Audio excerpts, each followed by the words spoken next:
नमस्कार, next 9 news देख रहे हैं आप और मैं हूं आपके साथ प्रज्ञा सिंह। स्वागत है आप सभी का मेरे खास प्रोग्राम सत्ता से सवाल में। सत्ता से सवाल में आज बात बिहार की, क्योंकि बिहार में बड़ा खेला होता हुआ दिखाई दे रहा है, जहां एक और नीतीश कुमार आरजेडी के साथ गठबंधन तोड़कर 9वीं बार मुख्यमंत्री बन जाते हैं बीजेपी के साथ हाथ मिलाने के बाद।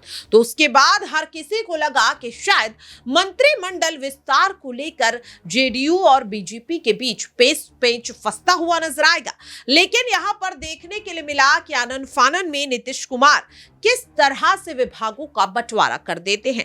बीजेपी के पास 23 विभाग आते हैं तो नीतीश कुमार के पास 19 विभाग और लगभग 35 मंत्रियों के मंडल की जगह सिर्फ 9 ही नेताओं को मंत्रिमंडल में शामिल कर लिया जाता है।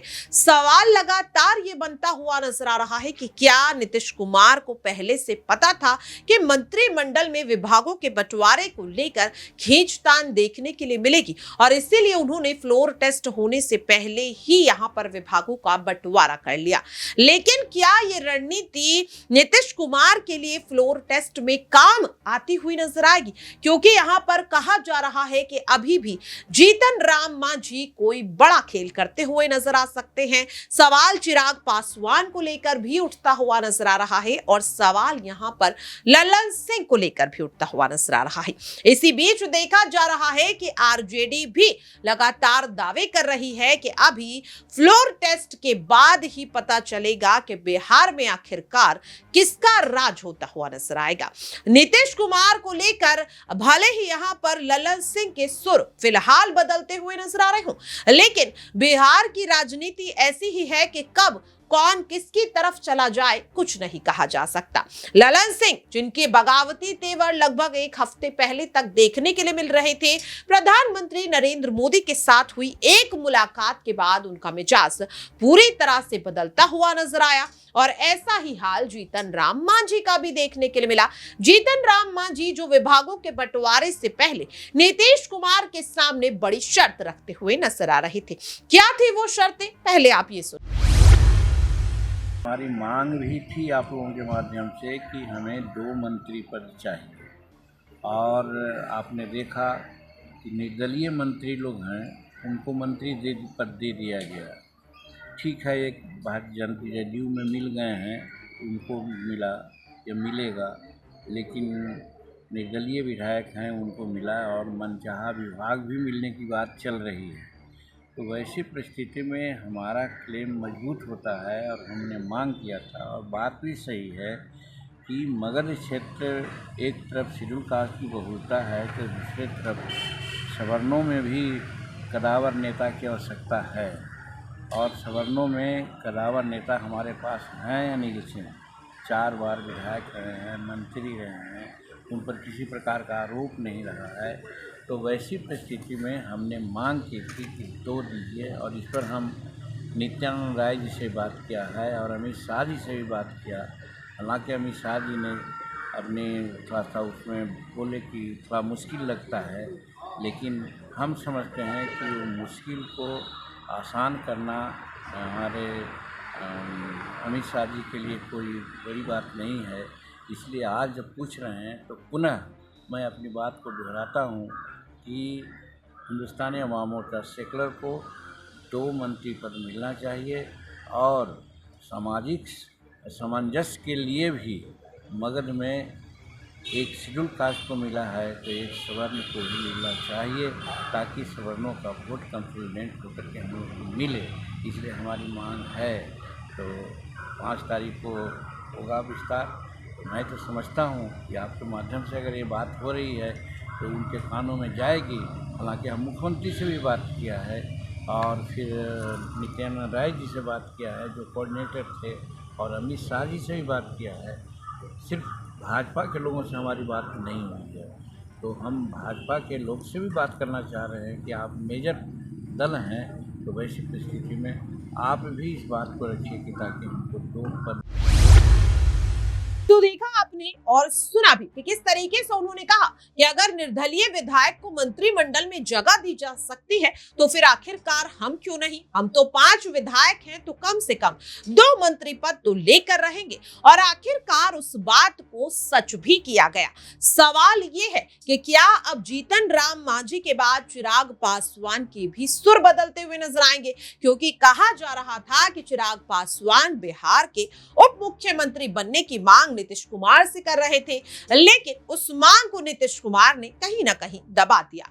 लेकिन अब सवाल ये बनता हुआ नजर आ रहा है कि इस खींचतान का जो सिलसिला इस वक्त कहीं ना कहीं थमता हुआ नजर आ रहा है, ये बगावत कहीं ना कहीं इन तमाम प्रस्तावों से थमती हुई नजर आ रही है। क्या इस बगावत को अब एक बार फिर से बड़ा रूप देने की कोशिश आरजेडी यहां पर करती हुई नजर आ सकती है? क्योंकि माना जा रहा है कि अभी भी जो ये तनातनी है वो खत्म होती हुई नजर नहीं आई है। भले ही इस वक्त नीतीश कुमार ने जैसे तैसे स्थिति को संभाल लिया हो, लेकिन अभी भी यहाँ पर बड़ा तख्ता पलट हो सकता है जिसके कयास बार बार लगाए जा रहे हैं। यहाँ पर तेजस्वी यादव का भी बयान आपको सुनवाते हैं कि किस तरह से उन्होंने साफ तौर पर कहा कि नीतीश कुमार अभी खुश ना हो, खेल अभी बाकी है। सुनिए जरा। देखिए, नीतीश कुमार जी पहले भी आदरणीय थे, अभी भी हैं और आगे भी रहेंगे। और हम लोगों का तो मुद्दा था कि रोज़गार मिले, नौकरियां मिले, निवेश बिहार में आए, बिहार का विकास हो, ये हम लोगों का मुद्दा रहा है। और आप लोग सब लोग जान रहे हैं कि आज हमने सुना है कि क्रेडिट लेने की बात उन्होंने कही है, तो कोई क्रेडिट क्यों ना ले? हमारे 79 विधायक हैं और उनके जो विधायक हैं वो 45 हैं, मंत्री हमारा है, विभाग हमारा है, तो हम क्रेडिट क्यों ना लें? और यही मुख्यमंत्री जी जो 2020 के चुनाव में कहते थे कहाँ से पैसा लाएगा, कहाँ से नौकरी देगा, तो हमने, आपको पता होगा कि हमारी जो सरकार बनी थी इनके नेतृत्व में, वो 9 अगस्त 2022 में बनी थी और 15 अगस्त को मुख्यमंत्री जी ने ऐलान किया था। ये किसका विजन था, ये किसकी सोच थी?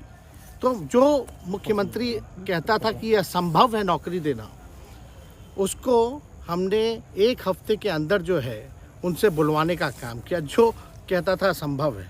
तो हम लोगों ने जिस हिसाब से विकास के काम किए, नए नए नीति लाए, टूरिज़्म डिपार्टमेंट हमारे पास था, हमने टूरिज़्म पॉलिसी लाया। आईटी डिपार्टमेंट राज्य कोटा में था, हम लोगों ने जो है आईटी पॉलिसी लाई। और भी कई जो पॉलिसीज़ हैं हम लोगों ने लाने का काम किया। स्पोर्ट्स पॉलिसीज़ हम लोगों ने लाने का काम किया। जो खेलेगा उसको भी नौकरी मिलेगा सरकारी, और जो पढ़ेगा उसको भी नौकरी मिलेगा। शिक्षा विभाग किसका था? राष्ट्रीय जनता दल के पास था। हमारे मंत्रियों ने लगातार जो है नौकरियां देने का काम किया। और ये 17 महीने में जो काम हुआ है, ऐतिहासिक काम हुआ है, जो आज तक पूरे देश में नहीं हुआ है।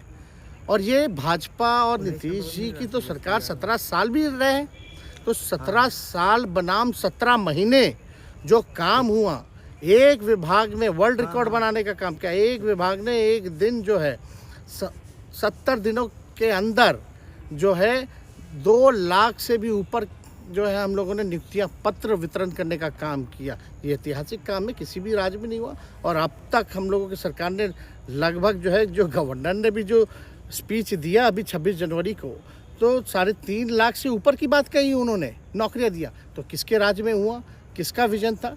तो कहीं ना कहीं से जो लोग कहते थे कि इनके लोग काम नहीं करते थे, हम लोगों ने तो इतना इनसे करवाया जिनका कोई विजन नहीं था, जो थक गए थे, थके हुए मुख्यमंत्री थे, उनको हम लोगों ने इतना काम करवाया। तो इतना काम तो हुआ ही है सारा।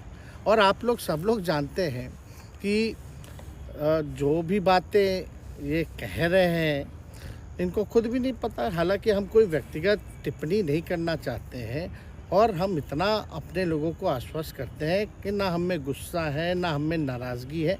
हम बड़े संयम रूप से हम लोगों ने गठबंधन धर्म का जो है पालन किया है और उसी हिसाब से हम लोग आगे जनता के बीच अपनी बातों को रखेंगे। लेकिन एक बात स्पष्ट रूप से मैं कह देना चाहता हूँ कि अभी खेल शुरू हुई है, अभी खेल बाकी है और मैं जो कहता हूँ वो करता हूँ।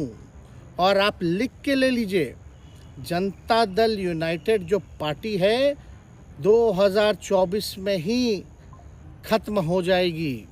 ये निश्चित रूप से लिख लीजिए। और अभी तो खेल शुरू हुआ है, खेल बाकी है। अभी इन लोग जो भी करें, लेकिन मेरा स्पष्ट रूप से मानना है कि जनता हमारे साथ है और हमारा तो देखा आपने और सुना भी। अब दर्शकों, सवाल लगातार यही बनता हुआ नजर आ रहा है कि क्या फ्लोर टेस्ट तक नीतीश कुमार अब इस सरकार को ऐसे ही कायम रख पाएंगे? क्योंकि नीतीश कुमार को चुनौती देते हुए चिराग पासवान भी नजर आ रहे हैं, जीतन राम मांझी भी नजर आ रहे हैं और लल्लन सिंह भी नजर आ रहे हैं। ऐसे में गोपाल मंडल भी यहाँ पर सीधे सीधे कहते हुए नजर आ रहे हैं कि आखिरकार टिकट कैसे नहीं देंगे, भागलपुर सीट तो मेरी जेब में रहती है। तो क्या इन तमाम चीजों को अगर समीकरण के तौर पर देखा जाए तो अभी भी उम्मीद है कि बिहार में बड़ा तख्ता पलट हो सकता है। तेजस्वी यादव आखिरकार किस तरह से अपनी कही बात को फ्लोर टेस्ट में सच साबित करते हुए नजर आएंगे, ये देखना काफी ज्यादा अहम रहेगा। फिलहाल के लिए मेरे खास प्रोग्राम सत्ता से सवाल में आज के लिए इतना ही। देश और दुनिया की तमाम अपडेट्स के लिए आप देखते रहिए नेक्स्ट 9 न्यूज।